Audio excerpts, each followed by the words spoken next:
we support and I support this bill. It's a very good and bold initiative by the government. It will enable faster, longer-term infrastructure growth of the country by making availability of timely and easier way of long-term finance through establishment of a key institution. A National Bank for Financing Infrastructure and Development. Timely finance is the major roadblock in the infrastructural development, which this bill effectively address. There are various good measures like of infrastructures, receivables take over the existing finance and even conversion of loan inequality, which shall surely help infrastructure sector. The bill also proposed development of bound and market necessary for infrastructure financially, thereby helping the agency to raise low cost funds and effectively reducing cost of project and lower burden to public.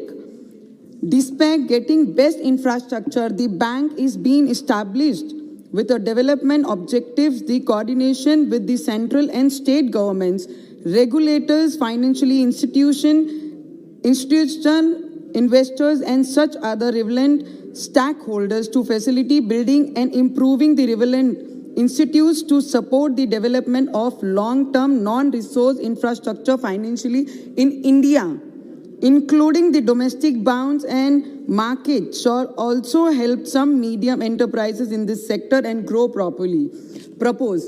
I just congratulate the Finance Minister regarding this bill. The way the COVID has come in India and the people are facing a problem, and after still we are focusing on India's infrastructure development and we are giving some nice budget to infrastructure that India should get developed and form some other thing in upcoming years. And according to me, madam जो भी चीज़ें आपने infrastructure के द्वारा हर राज्य को और केंद्र को दिया है, आने वाले समय में आज उसमें खामियां निकालने से कुछ नहीं होगा. We have sacrificed our 2 years MP land fund for the development of this country, and I request few of my colleagues, they have mentioned कि the MP land fund what we have given to the central government अगर जान ही नहीं रहेगी तो हम काम और development करके क्या करेंगे. इसलिए जो MP लैंड फंड दिया गया है, जो हेल्थ इशू पे दिया गया है, उसको प्रॉपर्ली अगर तालुके प्लेस में, हॉस्पिटलाइज में, मेडिसिन में, मेडिकल्स में अगर यूज करते हैं तो आई थिंक ये जान से ज्यादा कुछ नहीं हो सकता. और आपने जो MP लैंड फंड लिया इसका दुख है, पर एक बात से हम जो जान बचा रहे हैं इस देश में उसके भी साथ खड़े हैं कि जान से बढ़कर इस देश में कोई चीज नहीं है, तो उसका भी अप्रिशिएट करते हैं. और अभी बहुत सारे कलीग्स ने from Maharashtra they spoke about GST. The amount has to be given by the central government. GST is remaining with the central government. We all knew from last 1 year we facing very horrible time in India.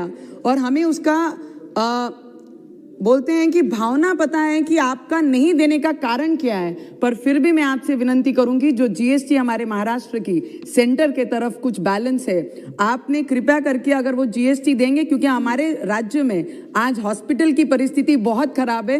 पूरे देश में अव्वल number में हम Covid में हैं, हम अच्छे कामों पे नहीं हैं. अव्वल नंबर है डेथ रेट्स में, हम अव्वल नंबर है कोविड में सबसे आगे नंबर्स में. तो मुझे लगता है अगर आप GST के द्वारा कुछ हमें दे सकेंगे तो हॉस्पिटल में डेवलपमेंट्स होंगी, हेल्थ सेक्टर्स में डेवलपमेंट होगी और कुछ डेवलपमेंट इंफ्रास्ट्रक्चर के द्वारा हम हमारे महाराष्ट्र में कर सकते हैं. फार्मर्स की परिस्थिति बहुत खराब है, जहां किसानों पे अनवांटेड रेन भी, बारिश ये 3 दिनों में आई है, उसके तरीके से भी हमारे महाराष्ट्र के फार्मर्स संकट में हैं. उसके बाद ये बात कर रहे हैं, हमारे सभी लोग दुख है हम लोगों को, वो सब चीज़ का अनुभव है, सभी के घरों में कार है, सभी नॉर्मल लोग एक्टिवा से लेके 4 व्हीलर तक चलाते हैं. जो GST और जो वैट हमारे पेट्रोलियम और डीजल में लगता है, अगर आपने पूरे देश में अलग अलग राज्यों का हिस्ट्री देखेंगे तो सबसे ज़्यादा वैट और इंटरेस्ट जो प्रॉफिटेबल है वो हमारे महाराष्ट्र में महाराष्ट्र की सरकार लेती है.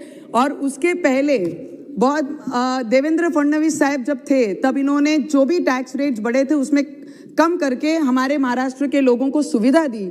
उसी तरीके से मैं आपके माध्यम से विनती करूंगी कि this is the subjects. Madam 1 minute last का, तो इसमें भी कुछ आपकी तरफ से अगर राज्यों को मदद हो सके तो पेट्रोल और डीजल के लिए भी आप लोग मदद करिए, क्योंकि बहुत ज़्यादा रेट्स ऑफ इसमें प्राइस बढ़े हैं तो उसमें भी आप मदद कीजिए। और मैं महाराष्ट्र गवर्नमेंट को भी रिक्वेस्ट करूंगी, जिस तरीके से ओडिशा ने 20.6% पे अपना इंटरेस्ट लागू किया है, उसी तरीके से महाराष्ट्र भी कर सकती है, जो आज महाराष्ट्र 26.9 टैक्स लेती है। अगर महाराष्ट्र के लोगों को, जनता को सुविधा देनी है, टैक्स में कमतरता लानी है, तो उन्होंने अपना प्रॉफिट छोड़कर लोगों की भलाई इसमें सोचना चाहिए, वो भी बहुत जरूरी है। And Madam, I support in this bill to you because in the COVID also you have got a very good bill in about related to infrastructure. Thank you so much, Madam.